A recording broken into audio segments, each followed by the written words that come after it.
Hello everyone. तो आज हम बात करेंगे कंसिस्टेंसी के ऊपर। अगर आप एक सॉफ्टवेयर इंजीनियर हैं और या फिर आप सॉफ्टवेयर इंजीनियर बनने की सोच रहे हैं तो आपको किस चीज़ों का ध्यान रखना होगा और कौन सी ऐसी गलती है जो कि आपको नहीं करनी है। ठीक है, अगर आप बिगिनर हो, फ्रेशर हो और जस्ट अभी अभी सीख रहे हो कि मुझे कोडिंग करनी है, मुझे कोडिंग सीखनी है, तो उसका एक आप सीधा सा या बोल सकते हैं एक रूल बोल सकते हैं, वो है कंसिस्टेंसी। कंसिस्टेंसी मतलब लगातार चीज़ों को आपको करना है। अब मैं छोटा सा एग्जांपल देता हूँ, जैसे कि मुझे पाइथन लैंग्वेज सीखनी है। अब पाइथन के अंदर मुझे कुछ नहीं आता है ना। अब मैं पाइथन सीखना स्टार्ट करूँगा, यूट्यूब पे वीडियोस देखूंगा या कोई बुक बाय कर लूँगा। अब मैं एक दिन, 2 दिन, एक हफ्ते तक कंटिन्यू पाइथन सीखूंगा। उसके बाद क्या होगा, मेरे घर में या तो कोई फंक्शन हो जाएगा या फ्रेंड लोग कहीं बाहर घूमने जाएंगे तो मुझे भी ले जाएंगे।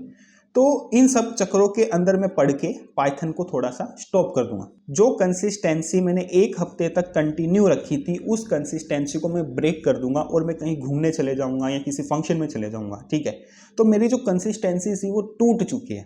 ठीक है, और जब मैं वापस उस फंक्शन या ट्रिप से लौट कर आऊँगा तो वो जो जो टॉपिक्स मैंने पढ़े थे वो सारे मेरे लिए फिर से नए हो जाएंगे, क्योंकि मैंने उनको रिवाइज नहीं किया। देखिए, एक तो होता है आपकी लर्निंग फेज और एक होता है आपका एक्सपीरियंस फेज।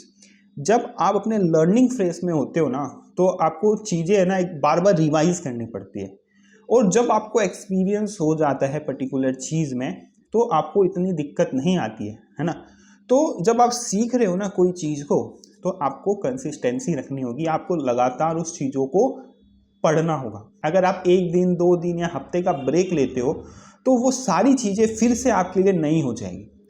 अगर आपको याद होगा 10th 12th में जब हम पढ़ाई करते थे, तो हम एग्ज़ाम के 1 महीने या 2 महीने पहले स्टार्ट करते थे पढ़ना। अब एग्ज़ाम के 1-2 महीने पहले ही हम क्यों जोर से पढ़ते हैं? स्टार्टिंग से पढ़ते हो भाई, कोई दिक्कत नहीं होगी एग्ज़ाम में। हमें पता है अगर हमने स्टार्टिंग में ही सारी चीज़ें पढ़ ली तो एग्ज़ाम आते आते तक हम सब भूल जाएंगे। इसके लिए स्टार्टिंग में हम चिल मारते हैं और एग्ज़ाम के 1-2 महीने पहले हम पढ़ते हैं। तो वही चीज़ यहीं पे भी अप्लाई होती है, आपको कंटिन्यू रखना होगा। एक बार जब आप ये सब चीज़ें सीख के जॉब ले लोगे ना, तो तब आपको एक्सपीरियंस आ चुका होगा, आप पर्टिकुलर चीज़ को यूज़ करके उस पर काम करोगे। तो आप जब नहीं भी पढ़ोगे ना तो भी चल जाएगा, क्योंकि आप एट ऑफ द एंड उस पर्टिकुलर स्किल्स को यूज़ कर रहे हो कहीं ना कहीं पर, है ना। तो आपको लर्निंग फेज में है ना एकदम कंसिस्टेंस रहना होगा। अगर आपने कंसिस्टेंसी ब्रेक की तो आपको फिर से चीज़ें जीरो से स्टार्ट करनी पड़ेगी। तो जो लोग मुझे कमेंट करके पूछ रहे थे ना कि हमारे लॉजिक्स बिल्ड नहीं होते, हम प्रोजेक्ट नहीं बना पाते हैं, तो मैं उन लोगों से बस इतना कहूँगा कि अपने लाइफ के अंदर कंसिस्टेंसी लाइए, डिसिप्लिन रखिए।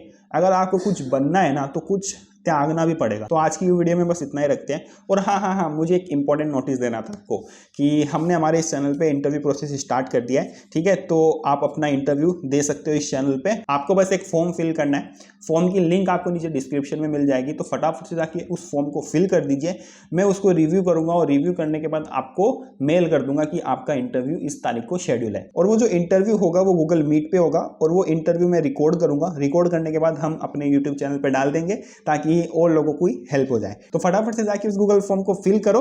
तो मिलते हैं नेक्स्ट वीडियो में। Thank you.